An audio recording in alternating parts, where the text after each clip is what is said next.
Dave, Charlie, this is week 7 of the NFL week, man. How's it going with you, Dave? Like I said, my brother, man, it's just another day in paradise, Today, Zambia turns 56, and yet you and I get to talk about football. What more Congratulations can we on, say, man? David, congratulations on Zambia's Independence Day. As people in the diaspora, we need to celebrate these days, and I'm looking forward to this evening's activities here in the northeast of America. It's called Dunda, Dunda, Dunda. Of course, we'll try and do a social distancing as much as possible, but you guys in Canada, you don't have to worry about it too much. Us guys in the US, you know what it is. We're going through a lot of it. The mixed messaging, man, but listen, man, we got you guys all in our prayers, and we hope that y'all shall overcome, man. Y'all shall overcome. Yeah. That's all I got to say. I think we will. The folks down here understand what it's about. We know we can do better. But here's an exciting thing. We have a lot going on in week 7. First and foremost, Dave. Our last week picks were pretty much spot on. We're going to talk about the Tampa Bay Buccaneers. And by the way, just let our listeners know that Tampa Bay is in Florida because this show is mainly being done to at least educate our other fellow Africans and Europeans and Southeast Asians who don't know about the NFL. Yeah, the geographic background. Yeah, exactly. For the folks in the US, It's almost like automatic, but we're also doing this as edutainment. We're educating those who don't know much about the NFL. So Tampa Bay Buccaneers is a team from Florida. It played Green Bay Packers, a team from Wisconsin, right? Oh, Doctor, you and I, we hyped that game up. 5 NFL MVPs between the two of them, but only one guy showed up. It's a bit scary to watch how Green Bay crumbled, right? Because Tampa Bay, yes, they have a great QB.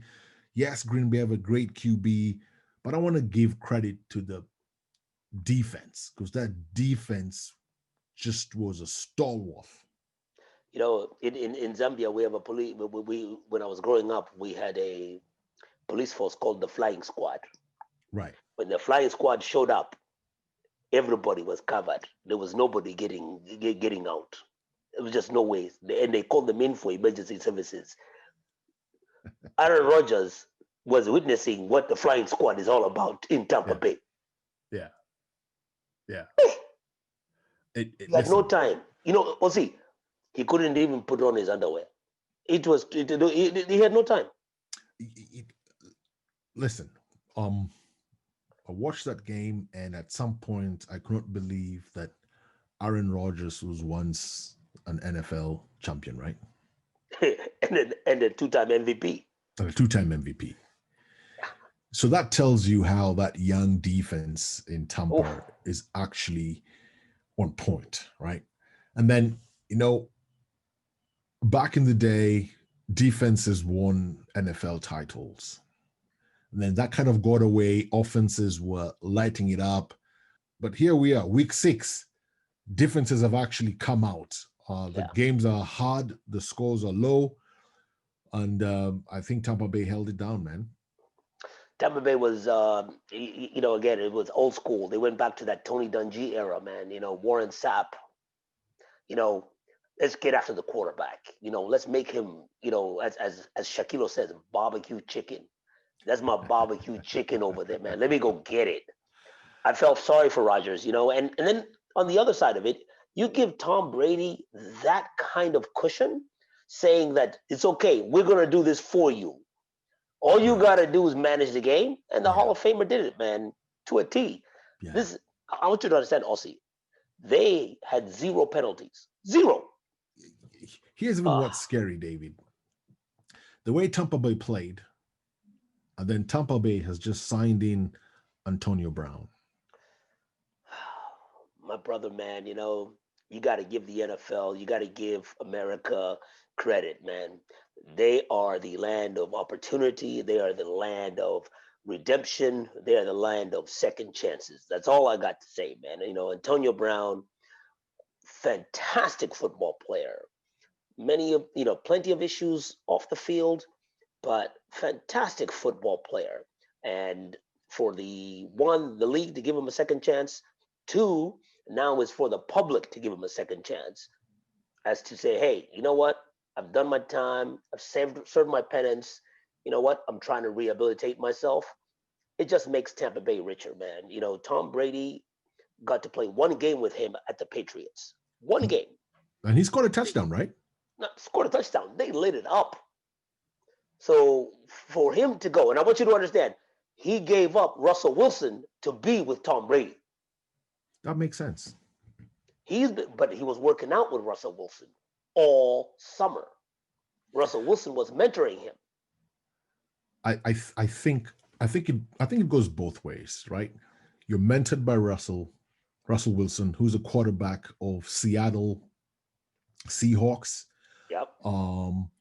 Again, it's one pathway, one of the many pathways that you can take, right, to become a better football player on and off the field, right? This is how I look at it. If someone in the acting world wanted to get some credibility and get some rehabilitation, you know who they go to? They go to George Clooney. Because you know what? George Clooney is an ambassador. Right. Russell Wilson is an ambassador. So I understand why, Antonio Brown went there. I get it. Right? And then now he's going back to his crush, his favorite, Tom Brady.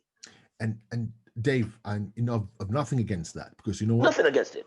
We pick up all the best things to make yourself a whole person, right? Absolutely. Now, for those who don't understand, Antonio Brown was a wide receiver for the Pittsburgh Steelers. Very effective. Played very well with Ben Roethlisberger, the quarterback. A lot of off-the-field issues, and the public, again, there's questions about his mental state. We're not psychologists. And ego. We're not psychologists, but we understand that in this world, every now and then as a man, right, or as a person, you have your ups and downs, right? We're not going to go into that. And also, we're also former athletes. We know when we were at our highest, and we know when we were at our lowest, and we know what that did to us mentally. And the pressure is immense. And we also have to understand that when these players, just think about it, when these guys are about 20, 21, 22, they're already earning professional dollars. Now, I don't want people to say that the money is spoiling them. What I want to set the stage is, I always ask people, what were you doing at that age? Okay. And the pressure that comes behind being an NFL athlete, right? Again, there's some who manage it well. Look, we also have some fantastic young brothers who've come and played this game, are playing this game at a high level. We don't get to hear about those. No, we don't, man. And some of them get chastised for being smart, for being articulate, for having poise. A perfect example is Sherman Williams. He falls in that category. Well-spoken, well-educated, comes from a good family. So when he speaks his mind, he gets told, he's a loud mouth, he's this, he's that, but he's just talking. But I'm just actually very happy about the fact that he gets to once again play the game he loves. It's a team worth watching. Right now, as the way they're playing, they add just a few more weapons on the offense. Oh man, I think it'll be something to watch, right? So this is what we have to understand about this whole situation, right? So now he's entered the COVID protocol, right? He's signed a contract for $1.5 million. That's base salary, loaded with full incentives. He gets activated after week 8, will be week 9, will be the possible. We still don't know if the NFL is going to put on more punishment based on the off-field circumstances and everything else that he's done. But right now, this is all I've got to say, is that the man gets to do what he loves, and he gets to feed his family. Yeah. And we can't argue about that. Right. We cannot argue about that. And we can, as a society, we should not deny somebody the ability to feed his family. That's all I got to say. We're going to move on here since we're talking about Antonio Brown, who left the Pittsburgh Steelers, who played very well with Ben Roethlisberger. Things at the end were not really good. Now we talk about Pittsburgh Steelers playing the Tennessee Titans. Doctor, this is the game of the week. You know, too bad it's not in your backyard. They're going all the way to Tennessee to play this. Hey. You know? But if it was in your backyard, I know those Pittsburgh fans, man, they would be like hopping. And that's why we thank Ocheng Owiro for hooking us up with all this good stuff. If you want to find out about that, hit me up on the side. But we'll let you know about Ocheng Owiro, our brother, who's hooked us up, and we're good, man. So it doesn't matter where they go. I'm going to watch I'm watching all the NFL. Yeah, we locked in. We locked in. You know what I mean? You know, we're never missing a game. We're never missing a game. That's just the way it rolls, you know? Yeah. But at the same time, you know, like I said, Steelers, you know, we got to look at this, man. You know, Steelers have the best defense. Titans have the best offense. Right. I mean, right now, Ryan Tannehill is being included. And I must say this, you know, I'm not saying he's being talked about. I'm saying he's being included in the MVP conversation. Well, that's how well he's playing. Look, man, both teams are 5-0, right? Undefeated, right? But what I do know is one team is losing. I don't think it's the Pittsburgh Steelers, right? I don't think the Pittsburgh Steelers. We see the Pittsburgh defense has not dealt with this half man, half amazing guy called Derrick Henry. Listen, Derrick Henry is a whole nother level, right, of running back. But what I'm saying is, for the first time in a long time, Pittsburgh Steelers is not dealing with any issues. Coach Mike Tomlin has a healthy quarterback, Ben Roethlisberger, who's been lighting it up.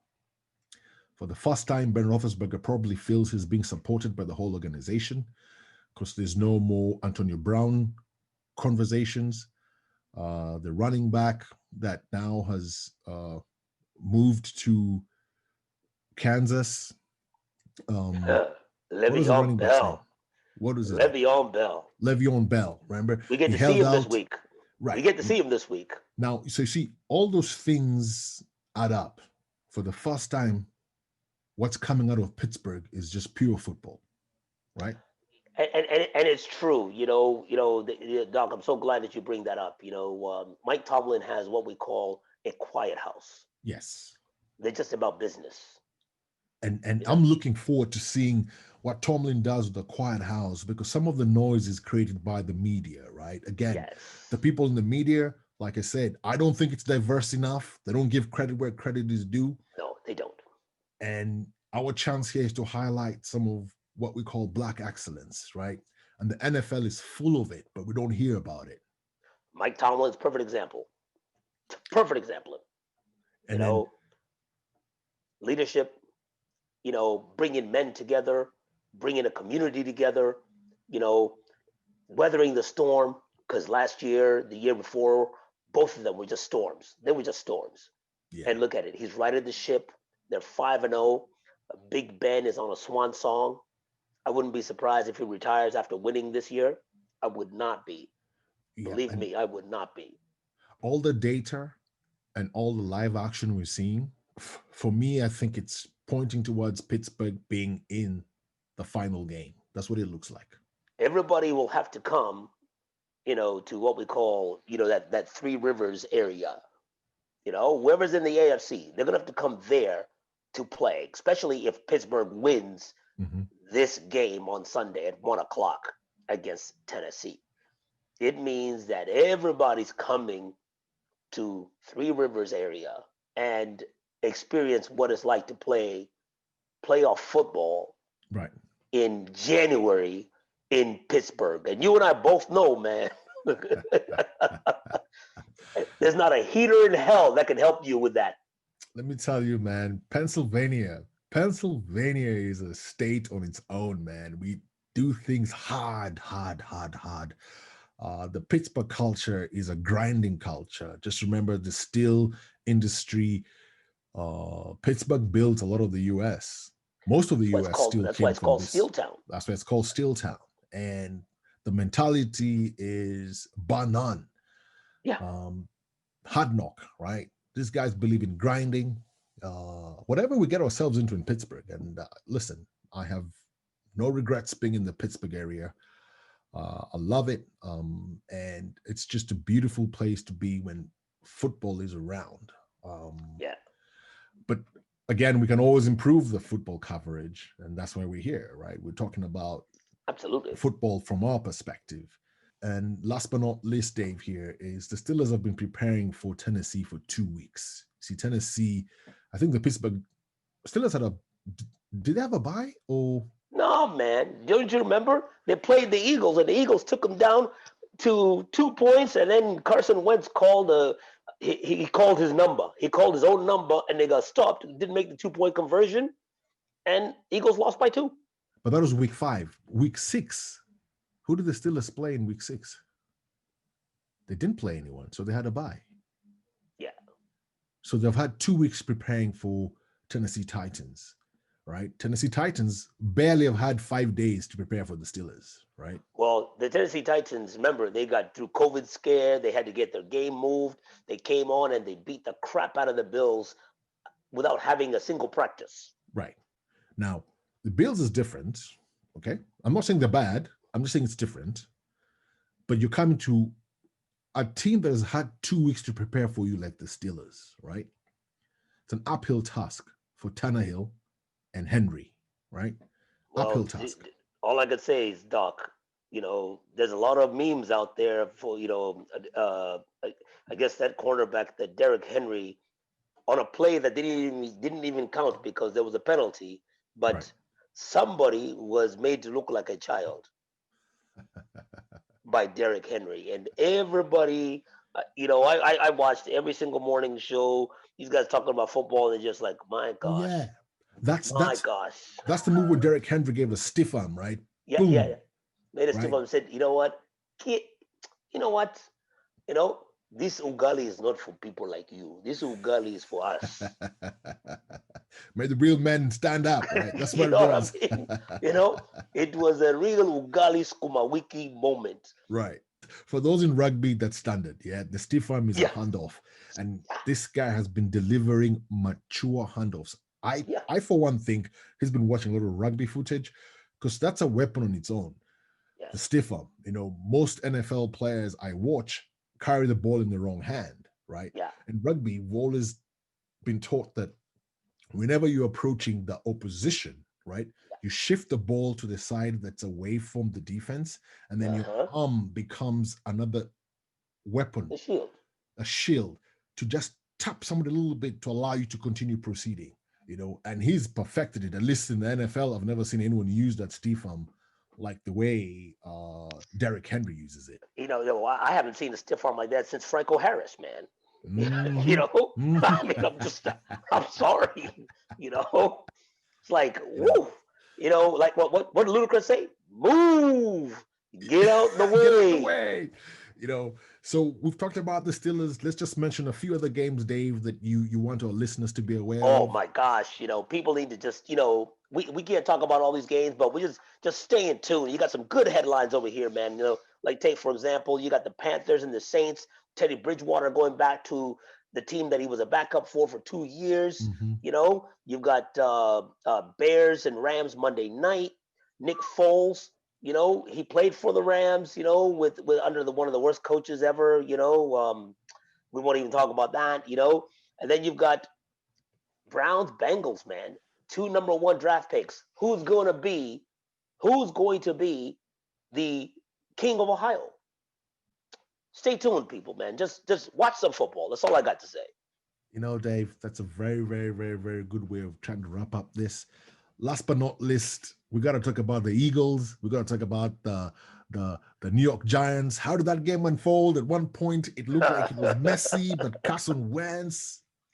All I can say, there's 2 things we need to understand is that this is the worst division in football. And it hurts me to say that because me, I love the NFC East. I'm a big Eagles fan. I'm a big Parcells fan. The Giants listen, man. The only thing I know that we're all consistent about is that we all hate Dallas. And right now, I feel sorry for Dallas. Dak is out, and Robin Hood don't look like Robin Hood.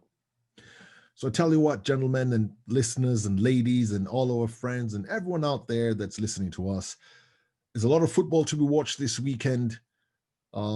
This has been OC and Dave very happily trying to give you guys our spin.